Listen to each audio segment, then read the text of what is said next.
Кочани и Виница денес беа центар на регионот, се славеа светите Петар и Павле, заштитниците на општините. За овдешните жители денешниот Петровден и утрешниот Павловден се најголемите празници во Кочани и Виница, кои ги слават сите. Празнично расположение, ручек, пиење, јадење. Денеска доаѓаат и роди, и пријатели и без разлика кој. Дека да ојдеш у која куќа, сега ќе бидеш пречекан. Се убав, ама минаа старите традиции. Многу доаѓа гости од страна, од села, од ово, дома се прави разни ручоци, гледаш да направиш, се да ги пречекаш. Многу млади луѓе се враќаат на црквата, го посетуваат светиот храм Великомачене Георги и дават огромен придонес во прославата на овој голем празник. Павловден се празнува од како знам јас. Виница беше развижено, гости доаѓа од повеќе места. Да, се враќаат многу иселеници, тоа фактички им причинува големо задоволство и гледат, температ, значи времето го темпера да дојдат за Павловен да си бидат тука во својот роден град. За локалните самоуправи денешниот ден беше убав повод за подсетување што тоа општините направија помеѓу двата празника. Поглавно се работи за капиталните проекти кои што се во општината Кочани. Тоа е атмосферската канализација како предуслов за целосното решавање на отпадните води во општината Кочани и мислам дека не го спомена во моето излагање отпочнувањето на работите на Оризарска река и можеби најбитниот момент е странските инвестиции и рестартирањето на Руен. Асфалтирањето на повеќе локални патишта, изградбата на канализациони и водоводни мрежи во Виница и во населените места, изградбата на детската градинка во село Истибања и почнувањето на изградба на нова ламела во постоечката градинка во општина Виница, изградбата на новата индустријска зона. Петровден беше убав повод за рестартирање на некогашната најголема фабрика во Кочани Руен, во чија работа се инвестирани 1,5 милиони евра.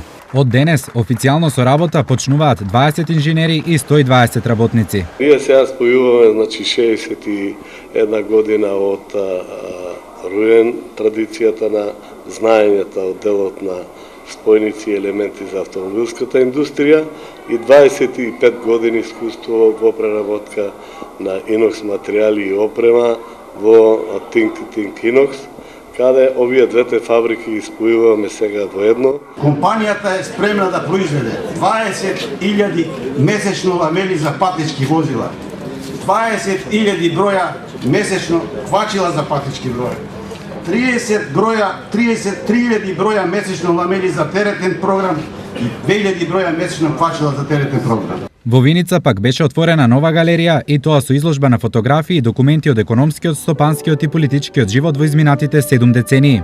Се изградија многу комунални објекти во општината, се реши водоснабдувањето, се решија сите локални патишта до населените места, улични тротоари и се изградија повеќе како градски базен и така натаму. Бев председател на ЗЕЛС 2000-2005 година и благодарејќи на мојата работа како председател на ЗЕЛС, сегашните градоначалници имаат надлежности кои воопшто не може да се споредат со нашите надлежности, но и финансиски средства. Ако буџетот на општина Виница некогаш бил 300, 400 до 500.000 германски марки или 250.000 евра, сегашниот буџет е 2, 3, 4 милиони евра. Општината изготви и туристички фотоводич. Фотоводичот ги вклучува сите знаменитости на Виница и околината, со сите планинарски патеки, со сите природни убавини, реки, велосипедски патеки, хотели, ресторани, се што е интересно за посетителите на град Виница.